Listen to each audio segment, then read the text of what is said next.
নবম শ্রেণী দ্বিতীয় পর্যায়ক্রমিক মূল্যায়ন ২০২৫। বিষয় বাংলা, পূর্ণমান ৪০, সময় থাকবে ১ ঘন্টা ৩০ মিনিট। সিলেবাস সহ সমস্ত প্রশ্নপত্র। তোমাদের প্রথমে রয়েছে প্রতিটি প্রশ্নের মান ১ নম্বরে পড়ে সবার আগে রয়েছে সংক্ষিপ্ত প্রশ্নের উত্তর দাও। নোটে কাজটা বুড়িয়ে ওঠে কিন্তু মুড়োয় না। আকাশে সাতটি তারা কবিতাটি কোন কাব্যগ্রন্থের অন্তর্গত? রূপসী বাংলা। রাধারানীর মা আপিল করেছিলেন প্রিভি কাউন্সিলে। নবনব সৃষ্টি কাব্যাংশে কোন ভাষাকে কবি আত্মনির্ভরশীল ভাষা বলেছেন? সংস্কৃত ভাষাকে। সংস্কৃতে উপসর্গের সংখ্যা কয়টি? ২০টি। সূর্য কী শব্দ? তৎসম শব্দ।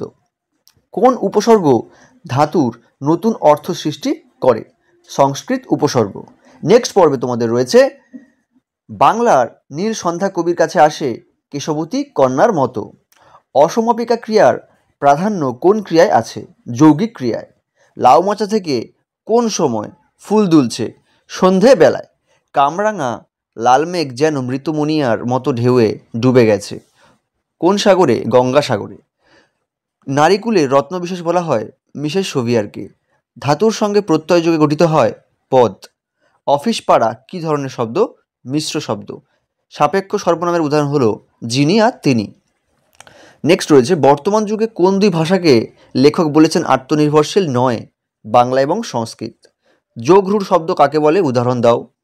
মিশ্র শব্দ কাকে বলে? উদাহরণ দাও। পদান্বয়ী অব্যয় কাকে বলে? উদাহরণ দাও। এবং সাপেক্ষ সর্বনাম কাকে বলে? উদাহরণ দাও। তোমরা এই 4টে প্রশ্ন খুব ভালো করেই পড়বে।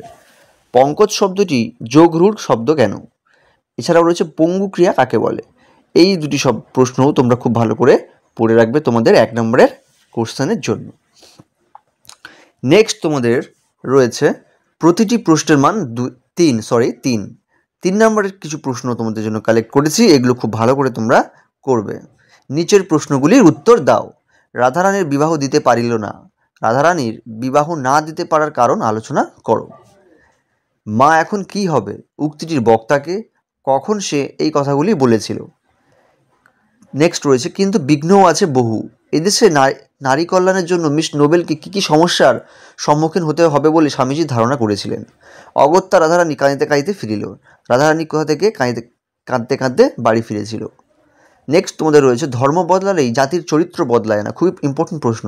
প্রসঙ্গ উল্লেখ করে উক্তিটি যথার্থতা আলোচনা করো। নেক্সট রয়েছে সংস্কৃত ভাষা কেন আত্মনির্ভরশীল? বাংলা ইংরেজি কেন আত্মনির্ভরশীল নয়? এই প্রশ্নটাও তোমাদের ইম্পর্টেন্ট। এবারে এই খেয়া চিরদিন চলে নদীর স্রোতে, কেহ যায় ঘরে কেহ আসে ঘর হতে। কোন খেয়া এবং লাইনটির তাৎপর্য বুঝিয়ে দাও। সোনার মুকুট কত ফুটে আর চুটে। সোনার মুকুট বলতে কী বোঝানো হয়েছে? লাইনটির অর্থ বুঝিয়ে দাও। এরই মাঝে বাংলার প্রাণ কবি কোথায় বাংলার প্রাণ খুঁজে পেয়েছেন সেটা বলো। নেক্সট তোমাদের পর্বে রয়েছে নোটে গাছটা বুড়িয়ে ওঠে কিন্তু মুড়োয় না, তাৎপর্য লেখো। এটাও ইম্পর্টেন্ট তোমাদের। ফুরোয় না সেই এক বইটা দুরন্ত পিপাসা। এক বইটা কে? তার পিপাসা ফুরোয় না কেন? আমরাও ভিখারি হইয়া আছি, দান গ্রহণ করিয়া খরচ করি। কোন প্রসঙ্গে এমন উক্তি করা হয়েছে? মোকদ্দমাটি বিধবা হাইকোর্টে হারিল। কাদের মধ্যে মোকদ্দমা হারাবার পর বিধবা কী করেন এবং এই হারের ফলে তার জীবনের কেমন অবস্থা হয়েছিল? এই প্রশ্নটাও তোমরা এবারের পরীক্ষার জন্য খুব ভালো করে রেডি করে রাখবে, ঠিক আছে? নেক্সট তোমাদের পর্বে রয়েছে একজন প্রকৃত সিংহীর প্রয়োজন। আর একটা নেক্সট লাইন রয়েছে তুমি সেই রূপ নারী যাকে আজ প্রয়োজন। এই দুটি লাইনের তাৎপর্য ব্যাখ্যা তোমাকে করতে দিতে বলতে পারে। খুবই ইম্পর্টেন্ট প্রশ্ন। মরদ কি বাত হাতি কা দাঁত, উদ্ধৃত অংশের অর্থ বুঝিয়ে দাও। এই প্রশ্নটাও তোমরা করে রাখবে। ম্যালিফাউল ও গ্রিপ সম্পর্কে লেখো। এটাও তোমাদের ছোট করে টিকা সম্পর্কে আসতে পারে। করভাস কিভাবে আরগাসকে জব্দ করেছিল?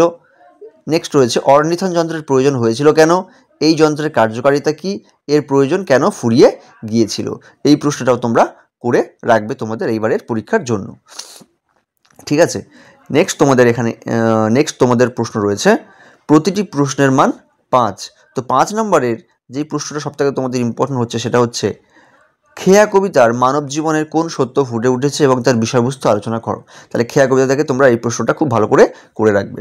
কেশবতী কন্যা যেন এসেছে আকাশে, কবিতা অবলম্বনে উদ্ধৃত অংশের বিষয়বস্তু ব্যাখ্যা করো।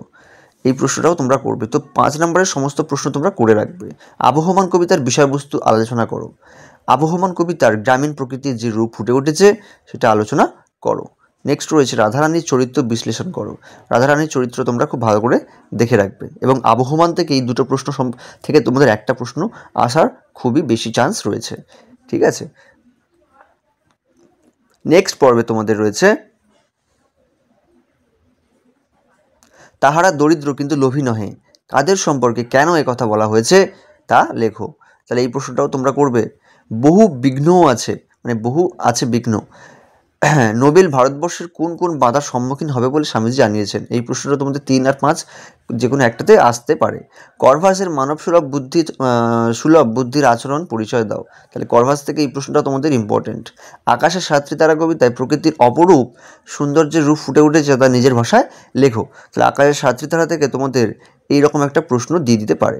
2 সপ্তাহে অভাবনীয় প্রোগ্রেস, কার কি প্রোগ্রেসের কথা এখানে বলা হয়েছে সেটা ঘটনা অবলম্বনে লিখতে হবে। নেক্সট তোমাদের রয়েছে ভাবার্থ সারাংশ লেখো। আমি এখানে তোমাদের ভাবার্থ সারাংশ সাজেশানে দিইনি, তার কারণ তোমাদের স্কুলের স্যাররা কোন প্রশ্ন দেবে সেটা নিশ্চয়ই কোনো সাজেশান যারা দেয় তারা কেউই বলতে পারবে না। তাই জন্য তোমাদেরকে এই দুটো ভালো করে তোমরা যদি করতে চাও তাহলে তোমাদেরকে ভাবার্থ এবং সারাংশ এই দুটি অর্থ মানে হচ্ছে একটা বিষয়বস্তুর সারের অংশ লিখতে হবে। ঠিক আছে, এর মেন অর্থটা তোমাকে লিখতে হবে, এটা জানতে হবে। ঠিক আছে, তো এটা তোমরা ভালো করে রাখবে। এই রকম ভিডিও পেতে আমার চ্যানেলটা তোমরা এখনই সাবস্ক্রাইব করে রাখো এবং বেল আইকনটা ক্লিক করে রাখো।